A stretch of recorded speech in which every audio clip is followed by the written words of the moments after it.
হযরতে Abdul Muttalib এক এক করে আপনার 10টি সন্তানের বাবা জনাবে আব্দুল মুত্তালিব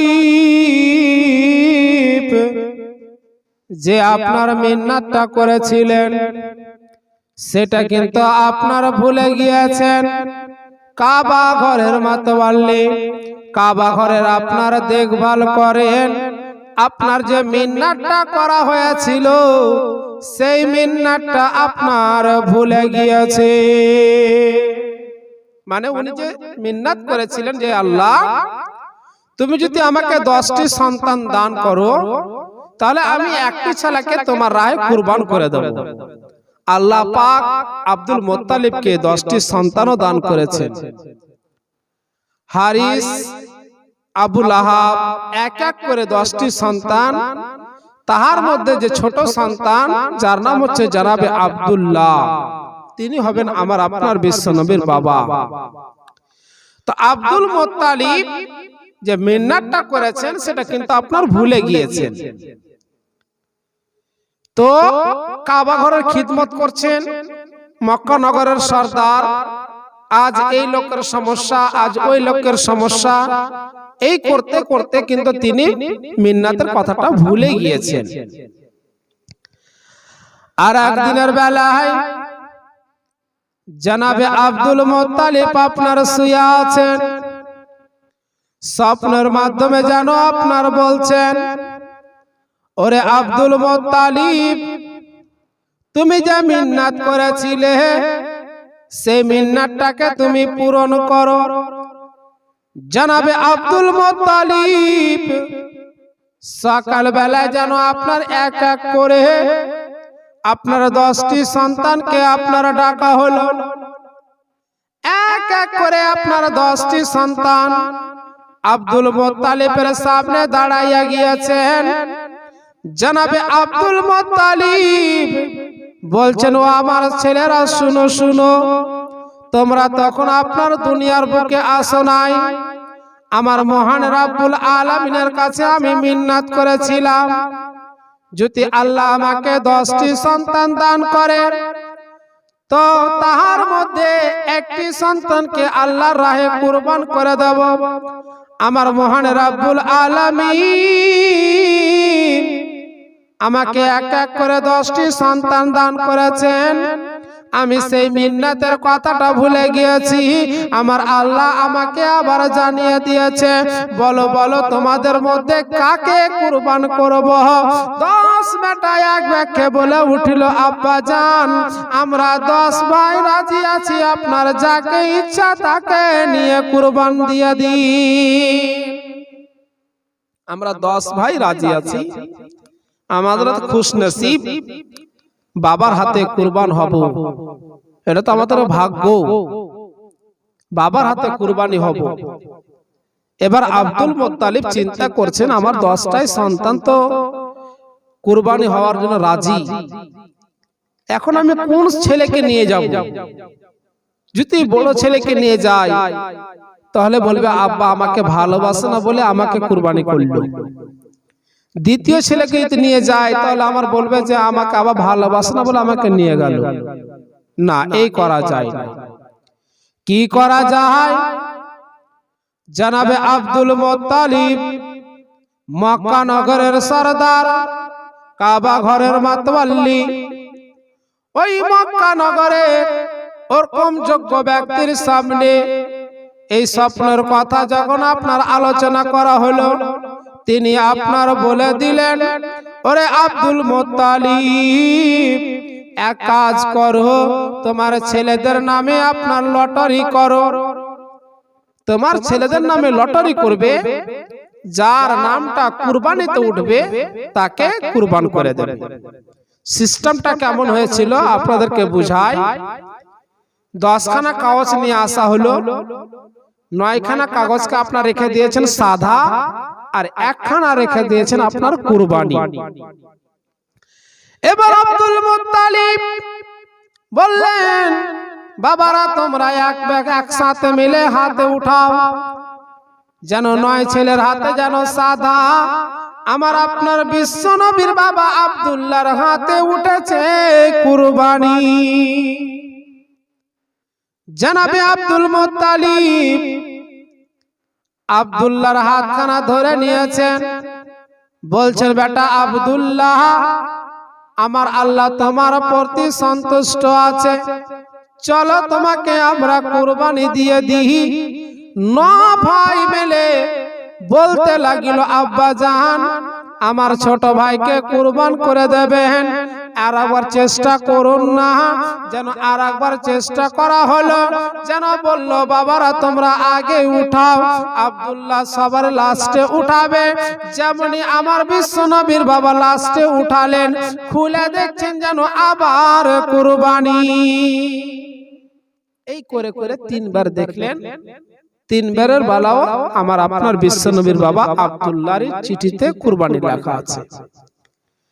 জনাবে আব্দুল মুত্তালিব আমার আপনার বিশ্ব নবীর বাবা আব্দুল্লাহর হাতখানা ধরে নিয়ে চলে যাচ্ছেন আপনার মিনার মাঠে আপনার কুরবানি দেওয়ার জন্য। মক্কা নগরের চতুর্দিক থেকে লোকেরা আপনার একত্রিত হয়ে গেল। ওগো কাবা ঘরের মাতওয়ালি, আপনি এই কাজটা করবেন না। আপনার ছোট ছেলে আব্দুল্লাহ, আমরা জানি না তিনি যে কি আছে, কিন্তু তিনার যখন দুনিয়ার বুকে জন্মগ্রহণ করে মক্কা নগরে অভাব ছিল, সেটা আপনার দূর হয়ে গেছে। আমরা আব্দুল্লাহকে কুরবানি হতে দেব না, তো কি করবে? তখন তারা সকলে বললেন, এক কাজ করুন না, যে আপনাকে ছেলেদের ব্যাপারে লটারি করতে বলেছিলেন তার কাছে গিয়ে বলুন না কোনো কিছু রায় আছে কি নাই। ভালো কথা। জনাবে আব্দুল মুত্তালিব চলে গেলেন কোথায়? ওই আপনার জ্যোতিষ্য, যে আপনার তাওরাত জবুর ইনজিলের আলিম শিক্ষিত ব্যক্তি ছিলেন, তার সামনে গিয়ে বলতে লাগলেন এই থেকে এই ঘটনা। তখন তিনি বললেন, আচ্ছা বলুন, আপনার মক্কা নগরে যদি কেউ কাউকে খুন করে দেয়, হত্যা করে দেয়, তাহলে তার জরিমানা কি? আব্দুল মুত্তালিব বললেন, এখনকার কানুন রয়েছে মক্কা নগরে, কেউ যদি কাউকে আপনার খুন করে দেয় তার জরিমানা হচ্ছে 10টি উট। তার মানে বোঝা গেল কেউ যদি কাউকে খুন করে দেয় তার নামে 10টি উট দিলে পারে সেটা আপনার বরাবর হয়ে যায়। তো বলছে ঠিক আছে, যাও তোমার ছেলের নাম আর 10টি উটে কুরবানির নাম দিয়ে দেবেন, লটারি করবেন, যতবার তোমার ছেলের নাম উঠবে ততবার 10 টাকার উট ওখানে দিতে থাকবে। বন্ধুগণেরা আমার, সিদ্ধান্ত হয়ে গেল। জনাবে আব্দুল মুত্তালিব জনাবে আব্দুল্লাহকে আপনার সঙ্গে করে চলে আসছেন। নিয়ে আসার পরে যেন আলোচনা করা হলো, মক্কা নগরের লোকদের সামনে আপনার বয়ান করা হলো। তারা আপনার জিজ্ঞাসা করলেন, ওগো কাবা ঘরের মাতওয়ালি, কি রায় হলো একটু আপনি আমাদের সামনে বলুন। তখন আব্দুল মুত্তালিব বললেন যে আমার সন্তানের নাম এবং 10টি উটের নামে আপনার লটারি করতে বলেছে। যতবার আব্দুল্লাহর নাম আসবে ততবার 10টি করে উট আপনার যোগ করতে হবে। আব্দুল মুত্তালিব তখন বললেন, যদি আব্দুল্লাহর নাম যদি সারা দিন যদি আপনার আসে, আমি এতটা উট পাবো যে কোথায় দিব, আমি পারবো না। চলো আব্দুল্লাহ, তোমাকে আমি কুরবান করে দেব। মক্কা নগরের লোকেরা বললো, গো কাবা ঘরের মাতওয়ালি, আমরা আব্দুল্লাহকে কুরবানি হতে দেব না। আমরা মক্কা নগরের প্রত্যেকটা গ্রামে গ্রামে গিয়ে উটের কালেকশন করে আমরা আব্দুল্লাহর কে বাঁচাবো, আমরা হাজির করছি। জনাবে আব্দুল মুত্তালিবের জানে শান্তি আসিল। এবার যেন লটারি করতে লাগিল।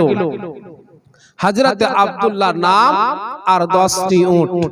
কিতাব লেখক লেখেন যে আব্দুল্লাহর নাম এক এক করে আপনার 9 বার আব্দুল্লাহ নাম উঠেছেন, 10 বারের বেলায় উটের নাম উঠল। তো ইহা দ্বারা বোঝা গেল যে 9 9 9 10 90 আর এদিকে 10, তার মানে 100টা উটকে দিয়ে আব্দুল্লাহর পরিবর্তে 100টা উটকে কুরবানি করলেন, আর আব্দুল্লাহর জান বাঁচলো। তার মানে বোঝা গেল যে আব্দুল্লাহর নাম এক এক করে 9 বার উঠেছিলেন, 10 বারের বেলায় উটের নাম উঠলো, 9 10 90 আর এদিকে 10টা উট, 10 10 100টা উটকে আল্লাহর রাস্তায় কুরবান করলেন। আব্দুল মুত্তালিব বললেন, ওরে মক্কা নগরের লোকেরা শুনো, আল্লাহ তাবারাক ওয়া তাআলা লাখ লাখ শুকরিয়া আদায় করি, আমারই তো 200টা উট মাঠের মধ্যে চলাফেরা করে, তাহার মধ্যে আমি 100টা উটকে আমি আল্লাহর রাস্তায় কুরবান করে দেব। আমার সন্তান বাঁচলো, যাও তোমাদের উট লাগবে না, আমারই তো অনেক উট রয়েছে। আব্দুল মুত্তালিব আপনার 100টা উটকে উলামায়ে কেরাম কোন কিতাবে বলছেন যে সেই যুগের কুরবানির সিস্টেম ছিল, যখন হালাল করা হতো আকাশের দিক হতে বিদ্যুৎ গতিতে আগুন এসে সেটাকে পুড়িয়ে জ্বালিয়ে দিয়ে চলে যেত। আবার কোন কিতাবে লেখছে তাদেরকে কেটে মাংসগুলো মক্কা নগরের জনগণকে সকলকে আপনার খাওয়ান দান করা হয়েছিল। জনাবে আব্দুল্লাহ জান বাঁচলো। এবার আব্দুল্লাহকে ঘরের মধ্যে নিয়ে আসলেন। আব্দুল মুত্তালিব এবং আব্দুল্লাহর নামটা যেন মক্কা নগরের চতুর্দিকে ছড়িয়ে গেল। কেন ছড়ালো? যে আব্দুল্লাহ কেমন ছেলে, কেমন বাবা, তার পরিবর্তে 100টা উটকে কুরবান করেছেন। যদি আমাদের আপনাদের এলাকায় যদি কেউ যদি 100টা কুরবানি দেয়, তো তার নাম ইতিহাসের পাতায় উঠে যাবে যে অমুক গ্রামের ছেলে, অমুকের বেটা কুরবানিতে 100টা খাসিকে কুরবানি করেছে। তো আব্দুল মুত্তালিব তার বেটার পরিবর্তে 100টা উটকে জবাই করে লোককে যে খাওয়ান করাচ্ছেন, মক্কা নগরের চতুর্দিকে কথাগুলো ছড়িয়ে পড়েছে। মক্কা নগরের চতুর্দিকে ছড়িয়ে পড়েছেন যে কেমন ব্যক্তিত্ব মানুষ যে তার সন্তানের জন্য 100টা উটকে জবাই করেছেন। এসেছে দুশমন, এসেছে দোস্ত, এসেছে আত্মীয়, এসেছে আপনার পর, সকলে এসে এসে দেখে যায়। আর আপনার সেই যুগের আপনার ইহুদিরা আপনারা বুঝে নিয়েছিল যে এই এমন তেমন ব্যক্তি নয়, ইনি হবেন বিশ্ব নবীর বাবা জনাবে আব্দুল্লাহ। ইহুদিরা তো ইসলামের দুশমন, নবীর দুশমন। তারা তখন বলেছিল এই আব্দুল্লাহকে দুনিয়ার বুক থেকে বিদায় করতে হবে, নাহলে আমাদের পূর্বে পুরুষের ধর্মকে নিস্মার করে দেবে। সে ইসলাম প্রচার করবে, আমাদের ধর্ম চলবে না। এই আব্দুল্লাহকে দুনিয়া থেকে সরিয়ে দেব, বিশ্ব নবী আর দুনিয়ার বুকে আসতে পারবে না। বন্ধুগণেরা আমার, এক তো কুরবানি থেকে আল্লাহ পাক বাঁচালেন, আবার মানুষ ইহুদিরা আমার আপনার বিশ্ব